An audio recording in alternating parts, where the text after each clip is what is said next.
Almost every moment of every day, we are being bombarded with information. Much of that information seeks to change us. Whether it is well-meaning relatives, opinionated friends, aggressive advertisers, religious dogmas, or political propaganda, most of us have been forced to build up strong resistance to all of this pressure. The truth may be out there, but what are the chances of actually finding it with all the clutter that comes up the moment you try to tune in? And here I am, just one more voice in all the babble. Why should you listen to me? Please give me just a few seconds to present my case. I have no product to sell, no personality to promote, no church to join.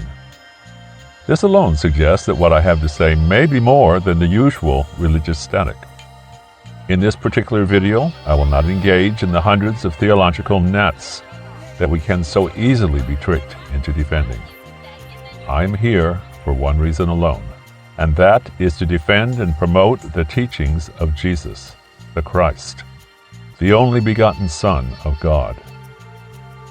It is my experience, whenever I mention Jesus, that all professing Christians immediately assume that they're doing the same thing, that is, promoting Jesus. Ah, yes, they say. God bless you.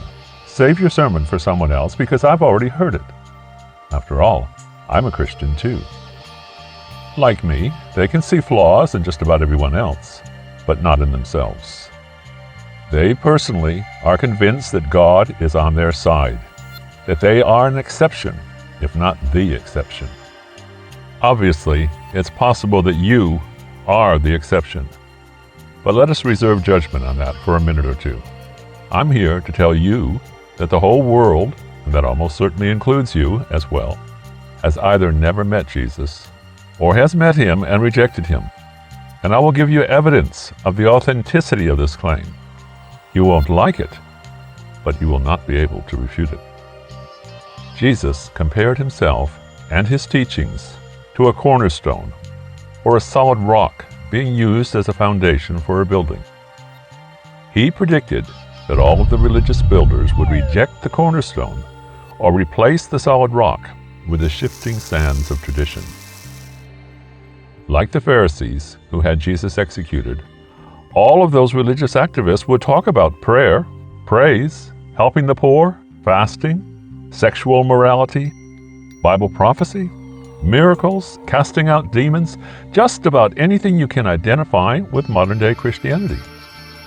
But, referring to all of these people, Jesus promised that when he comes to judge the world, he will be ashamed of them. He will confess that he never knew them, and he will cast them into outer darkness, where there will be weeping, wailing, and gnashing of teeth. Please notice that I'm not talking about some bizarre cult leaders or loose cannons with incredibly false doctrines. I'm talking about the most respectable and conservative religious leaders of the day. Men who had been placed in their positions in accord with the laws of the Old Testament. Jesus said that they will be cast out of heaven for but one reason, and that is that they did not receive God's ultimate revelation to the human race, his message of salvation as delivered by his only Son. The religious world today, like the religious world in Bible times, will not be condemned so much for what it teaches as it will be condemned for what it does not teach. What you too very likely are not teaching, and that is the teachings of Jesus. I have traveled the world for more than 40 years, listening to people of almost every persuasion tell me about their various plans of salvation. I have tried to listen sympathetically and to acknowledge whatever truth I could find in what each of them had to say. You can be almost certain that I have heard your plan somewhere along the way, or one very much like it. Yet I have not found a single one which seriously takes into account the teachings of Jesus. Do you understand the enormity of what I'm saying here? Not one of them starts or finishes with obedience to Jesus Christ, the only begotten Son of God. Every single one steers me away from the teachings of Jesus and into the teachings of some human replacement. Everywhere I look, there are empty wells and clouds without water, just as the Bible described it. Oh, there are many, many wells and an abundance of clouds, each professing loudly to have that much needed water. But they are all dry, all empty, all counterfeits. Jesus said it would be like this in the days before he returns. He compared them to the days of Noah and the days of Lot. Think about it. In the whole world, God found only one family that was faithful in the days of Noah. And then he called on Noah to stay faithfully working for literally decades on a boat far away from water, with not a drop of rain in sight.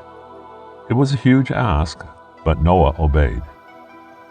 His whole life was gambled on one strange message that he thought he had received from God. There were no healings, no feeding of the multitudes, no resurrections from the dead, just a strong conviction that God wanted him to build a boat. We have so much more to go on today.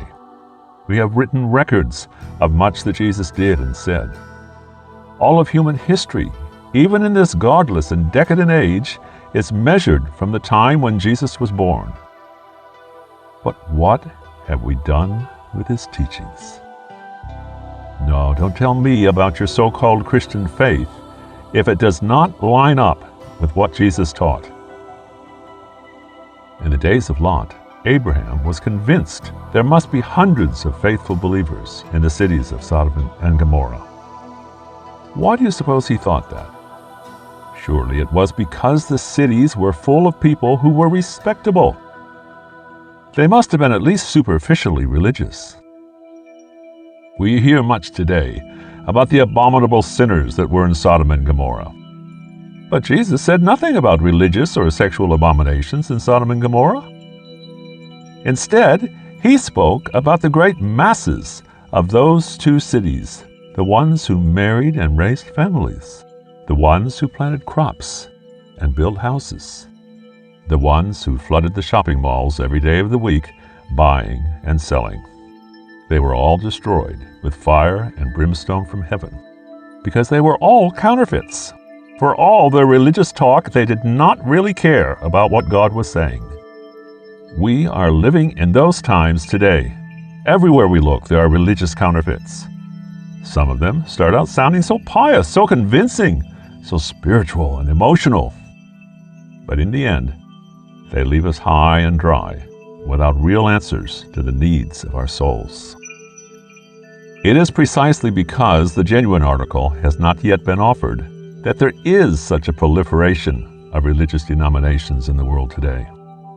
Every new guru knows more than anything else that no other organization has yet hit on the answer. They're all bluffing. They're all majoring on the minors.